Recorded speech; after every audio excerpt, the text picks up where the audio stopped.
July 7th marks 100 days of detention since Evan Gershkovich was captured by the Russian Federal Security Service on espionage charges. Russia, a country he loves with his heart, is now criminalizing him with a possible 20-year prison sentence. Historically, no one has seen any American journalists captured for spying since the Cold War. According to reports, the Russian service detained him in a cafe and took him to the most well-known Moscow prison, Lefortovo. Subsequently, he was presented at court in a closed hearing, showing Evan for the first time since his capture. The Wall Street Journal's editor-in-chief, Emma Tucker, the Biden administration, and colleagues all fled to the internet to report the capture as flagrant. They saw it as him being wrongfully detained. The Russian spy allegations said he was convicted of collecting information constituting a state secret about the activities of one of the enterprises of the Russian military-industrial complex. Everyone close to Evan, including the US government, his work colleagues, and inner circle, vehemently denied the spying accusations, according to CNN, a rival news source. Evan's friends and colleagues can confirm that his mission for staying in Yekaterinburg was to compile a report on Yevgeny Prigozhin. Prigozhin is the leader of Wagner, a Russian mercenary military group, which was actively fighting in Ukraine representing the Russian government. Notably, Yevgeny staged a rebellion against the Russian authority,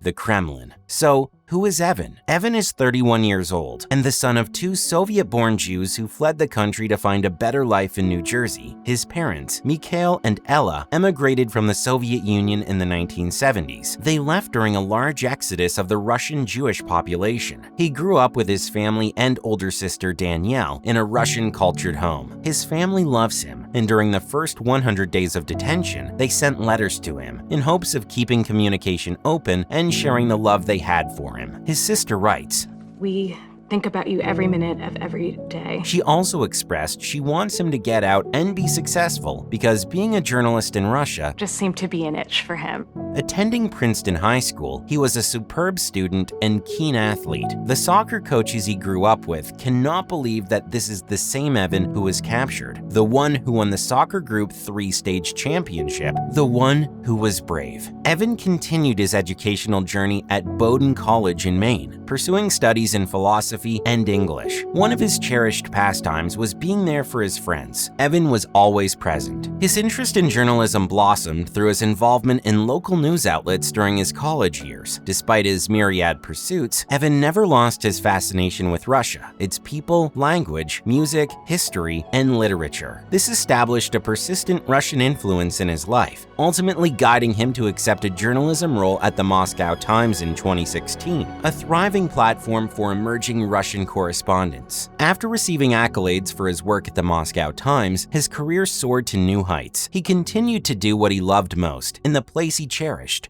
Russia. His considerable efforts in reporting on his ancestral homeland did not go unnoticed, paving the way for his progression to Agence France Presse in 2020. In January 2022, following his successful application with the Wall Street Journal, Evan was assigned to the Belarus-Ukraine border. Without hesitation, he took up the opportunity to cover Eastern Europe for a renowned organization. Evan commenced his journey as the lone American correspondent for the Russian-Ukrainian conflict, providing him with a first-hand view of soldiers injured in the warfare. When he was not working, he spent his weekends getting to know the locals and his surroundings, going to Russian punk bars, participating in his local soccer club games, and hanging out with his friends at restaurants in Moscow. Evan's friends in Russia knew him by a different name, Vanya, which they gave him for his kind treatment of the locals. Even when a scare came from a natural disaster, his love for journalism showed when he covered the forest fires in the Siberian region of Yakutia, sleeping in a tent for 4 days, while his peers fled back in hope to find safety. He did his job well as a field journalist, sitting alongside medical students, stating, "I just want to get the story right." But what Evan did not know was that he was part of a geopolitical battle with the Russians, who often obtained valued Americans in hopes of trading for Russian detainees in the United States. The primary focus in the US now rests on Evan's potential liberation. The US State Department has deemed him wrongly held by the Russians sanctions, signaling a shift in priority to the office of the Special Presidential Envoy for Hostage Affairs, which primarily deals with securing the release of American hostages. To date, Lynn Tracy, the U.S. ambassador, along with his lawyer, has been granted consular access to Evan at a pre-trial hearing on 2 occasions. Tracy is quoted by the Wall Street Journal as saying that Evan is in good health and remains strong despite his circumstances. Lawyers have strived to ensure regular consular access and to prevent any degrading or inhumane treatment. In a unanimous show of support, the House of Representatives voted 422-0 for a bipartisan resolution urging Russia to free him and grant access to consular officials during his detention. There are additional conjectures made by prominent figures, such as John Kirby, the coordinator of the National Security Council Strategic. Kirby suggests that Evan's detention could be Russia's way of retaliating against a recently charged Russian national for fraud and the U.S.'s wartime support of Ukraine. At present, the Biden administration and the involved agencies are putting concerted efforts into facilitating Evan Gershkovich's release, possibly through a prisoner exchange. This process is complex due to the significant risk of freeing a notable prisoner, but this seems to be the most viable route towards his release. Evan's family has managed to visit him in Russia, a place that is emotionally challenging for them to return to while he awaits his trial. His colleagues, the global journalism community, and the public eagerly anticipate Evan Gershkovich's release. Stay tuned to Biasly for more updates on this unfolding situation.